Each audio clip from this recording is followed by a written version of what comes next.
Bismillahirrahmanirrahim. Assalamualaikum warahmatullahi wabarakatuh.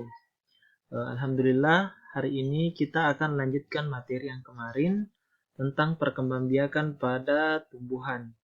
Kemarin kita sudah pelajari tentang perkembangbiakan secara generatif atau kawin. Pada kesempatan kali ini kita akan lanjutkan materinya dengan topik perkembangbiakan secara vegetatif atau tidak kawin. Lawannya yang kemarin ya. Oke, perkembangbiakan secara vegetatif itu dibagi menjadi dua. Ada vegetatif alami dan ada vegetatif buatan. Yang pertama yang akan kita bahas adalah vegetatif alami. Vegetatif alami itu contohnya tunas, akar, dan umbi. Dan masih banyak lainnya ya. Di sini Bapak akan jelaskan yang pertama tunas. Saya rasa ini umum, anak-anakku biasa melihat pohon pisang. Pohon pisangnya di dekat pohon pisang itu atau di sampingnya itu biasa banyak tunas-tunas kecil yang akan menjadi tumbuhan baru.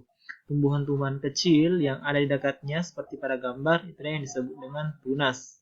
Jadi tunas itu terbentuk secara tidak kawin, tidak seperti kemarin pada perkembangbiakan pada bunga terjadi secara kawin. Kemudian kita akan lanjut ke perkembangbiakan selanjutnya, yaitu perkembangbiakan secara rizoma atau akar tinggal.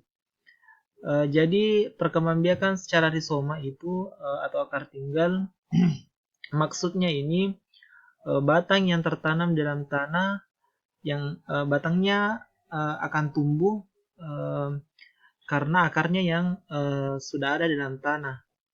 Dan itu akan tumbuh menjadi tanaman baru. Contohnya pada jahe, kunyit, lengkuas, dan lain-lain. Seperti pada gambar, batang yang tertanam dan tumbuh di dalam tanah. Inilah contoh rizoma atau akar tinggal. Kemudian yang ketiga, atau yang selanjutnya adalah stolo atau geragi. Geragi itu adalah batang yang tumbuh menjalar. Jadi anak-anakku bisa lihat contohnya pada stroberi. Jadi pada tanaman stroberi itu tumbuh dia cara perkembangbiakannya atau cara mendapatkan tumbuhan baru dengan cara stolo atau geragi. Kita harus menanam batang yang menjalar pada tanaman tersebut. Seperti itu. Kemudian yang terakhir yang kita bahas untuk perkembangbiakan vegetatif secara alami yaitu umbi. Umbi di sini ada 3, ada namanya umbi akar, umbi lapis, dan umbi batang.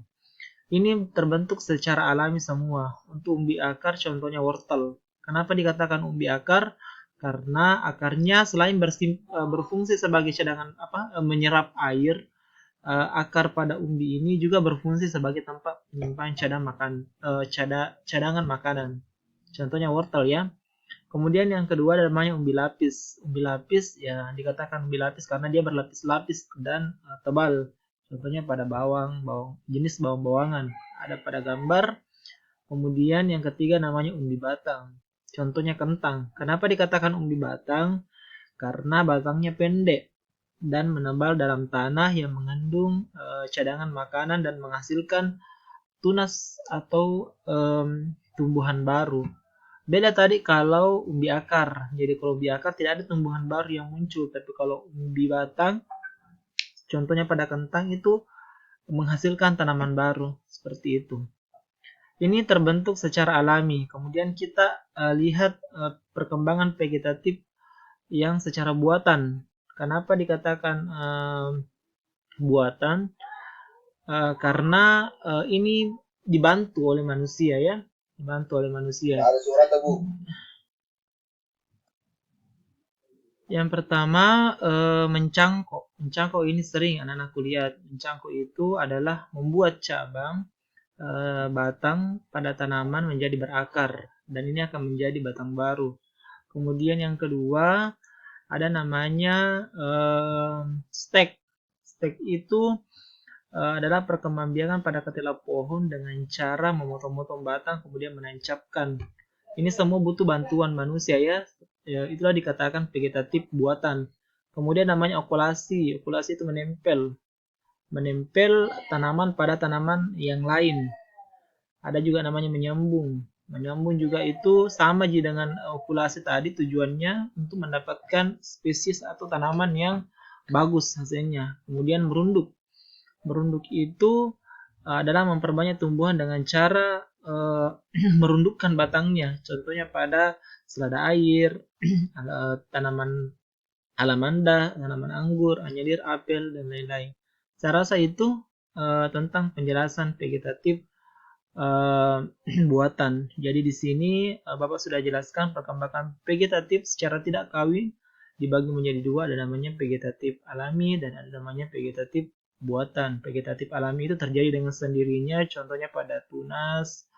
Sedangkan vegetatif buatan itu terjadi karena bantuan manusia. Contohnya mencangkok. Mencangkok itu tidak bisa terjadi dengan sendirinya, tapi harus bantuan manusia.